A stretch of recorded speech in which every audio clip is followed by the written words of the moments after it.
আমি বলতে চাই লেখাপড়া আমাদের প্রত্যেকেরই দরকার, এটা ঠিকই। লেখাপড়া পাশাপাশি আমরা যদি এই প্রফেশনটা আমরা নিতে পারি তাহলে 10 জনও যেমন উপকার করতে পারবো, নিজেরও আর্থিক দিকে সঞ্চল হবে এবং সমাজের উপকার হবে। এমনকি আমরা কলকাতা, আমাদের পশ্চিমবঙ্গ, ভারত, ওয়ার্ল্ডের যে কোনো জায়গায় যেয়ে আমরা এই সমস্ত নিজের অভিজ্ঞতাটা শেয়ার করতে পারবো।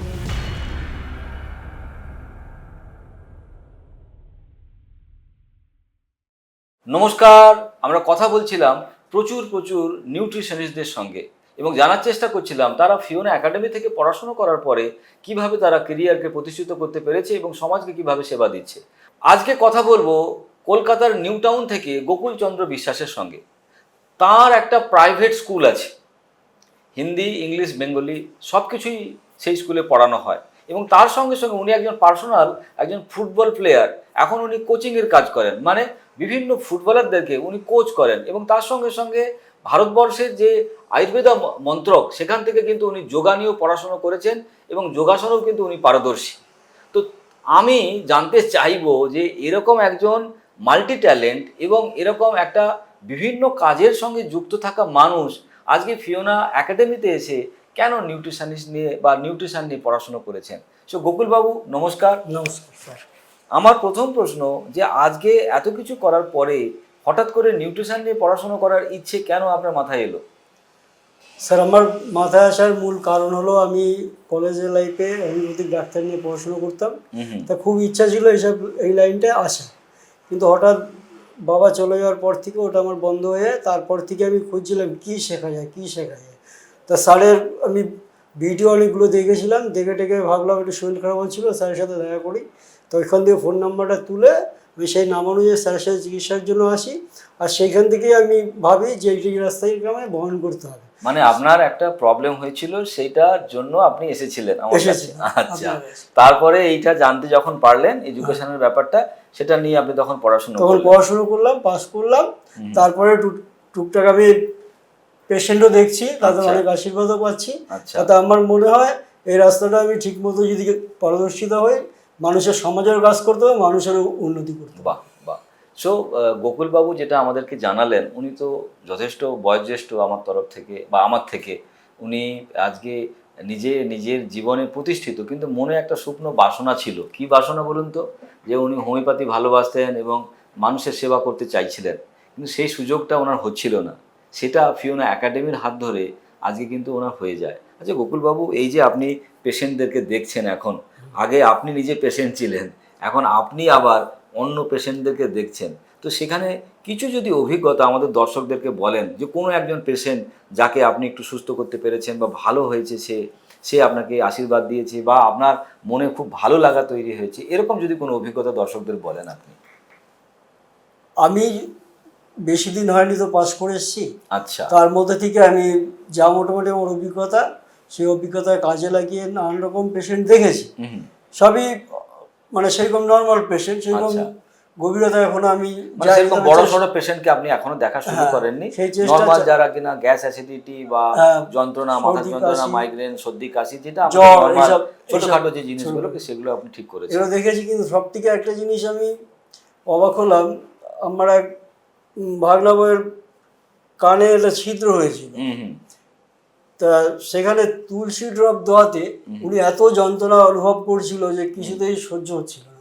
ওই তুলসী ড্রপ দেওয়াতে এত উপকার হলো যে টোটাল যন্ত্রণাটাই কেটে গেল। আচ্ছা, এখন দিব্যি সুস্থ, কোনো সমস্যা নেই। আচ্ছা, তা ওটা থেকে আমার আরো উৎসাহ বাড়লো যে আমি যদি এরকম ট্রাই করি তাহলে আশা করি গেন আমি হবই। মানে ইএনটির যে প্রবলেম, যে নাক কান গলা, সে সমস্ত প্রবলেমের জন্য কত রকম আমাদের টেস্ট করতে হয়, ডাক্তাররা অপারেশন কথা বলে, সেখানে সামান্য তুলসী ড্রপ বা কোলন ডিটক্সিফিকেশনের মতো ছোট ছোট সুপার ফুড তাদেরকে ঠিক করে দিচ্ছে, সেটা ভাবাও যায় না এবং এই ধরনের যন্ত্রণার কষ্ট হচ্ছে।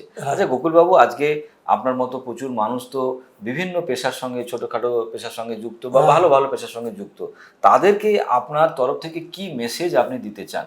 আমি বলতে চাই লেখাপড়া আমাদের প্রত্যেকেরই দরকার, এটা ঠিকই। লেখাপড়া পাশাপাশি আমরা যদি এই প্রফেশনটা আমরা নিতে পারি তাহলে 10 জনও যেমন উপকার করতে পারবো, নিজেরও আর্থিক দিকে সঞ্চল হবে এবং সমাজের উপকার হবে। এমনকি আমরা কলকাতা, আমাদের পশ্চিমবঙ্গ, ভারত, ওয়ার্ল্ডের যে কোনো জায়গায় যে আমরা এই সমস্ত নিজের অভিজ্ঞতাটা শেয়ার করতে পারবো। আর শেয়ার করতে পারলেই দেশের উন্নতি হবে, পৃথিবীর সকলেরই উন্নতি হবে, একদম অনেক দূর আমরা পৌঁছাতে পারবো এবং আমাদের ফিওনার নামটাকে উজ্জ্বল করতে পারবো। একদম। তার মানে কোথাও না কোথাও যে আজকে মানুষ যদি সুস্থ থাকে তাহলে মানুষ তবেই তো সুস্থ কাজকর্ম করতে পারবে। মানুষ যদি অসুস্থ থাকে, তার কথায় বলে না যে অসুস্থ গরু কি ভালো দুধ দেয়? তাহলে আজকে সমাজের সবথেকে বড় সমস্যা কি? মানুষ বড় অসুস্থ শরীরে এবং মনে। সেই জায়গায় দাঁড়িয়ে আজকে এই যে আপনার মতো মানুষরা এগিয়ে এসেছেন, সমাজকে পরিষেবা দিচ্ছেন, নিজেরাও সুস্থ হচ্ছেন। শুধু যে নিজে সবাইকে, কারণ ম্যাক্সিমাম দেখা যায় ডাক্তার সে অসুস্থ কিন্তু সে অনেককে সেবা দিচ্ছে।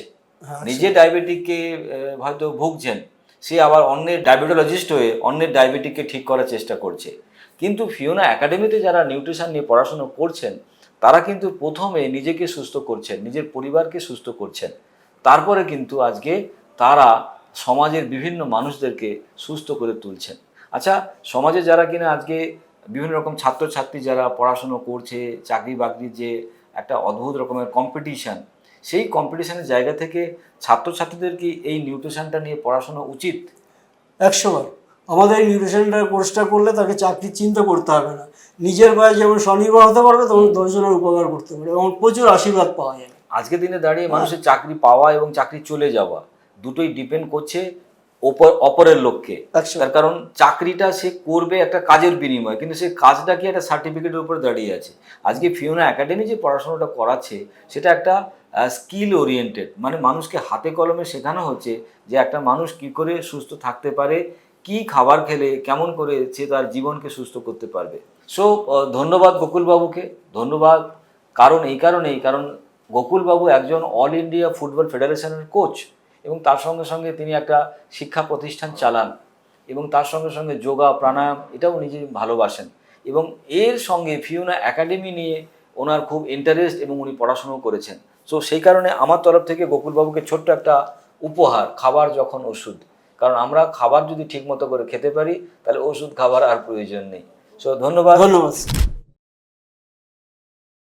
সো দর্শক মণ্ডলী যারা আজকে আমাদের এই আলোচনা দেখছেন, আপনাদের সময় দিয়ে, আপনাদের মূল্যবান সময় দিয়ে আমরা চেষ্টা করছি একটা জিনিস বোঝানোর, যে এমন একটা স্কিল আপনি শিখুন যেটা ভবিষ্যতে আপনার জীবনকে প্রতিষ্ঠিত করতে পারে এবং সেটা সমাজের প্রয়োজনীয়তা আছে।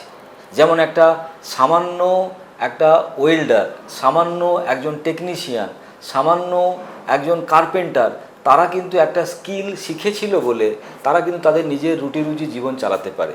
ফিওনা একাডেমি সেরকম একটা স্কিলকে ডেভেলপ করায় কীভাবে ওষুধ ছাড়া, ডাক্তার ছাড়া মানুষ শুধুমাত্র খাবার দাবারের পরিবর্তন ঘটিয়ে নিজেকে সুস্থ রাখতে পারে। তো সেই এডুকেশনের ব্যাপারে কথা বলছিলাম এবং তাতে যারা পড়াশোনা করেছেন, নিজেকে প্রতিষ্ঠিত করেছেন, তাদের ব্যাপারে কথা বলছি এবং এরকম প্রচুর মানুষকে নিয়ে আবার ফিরে আসবো। আজকে এখানেই শেষ করছি। নমস্কার।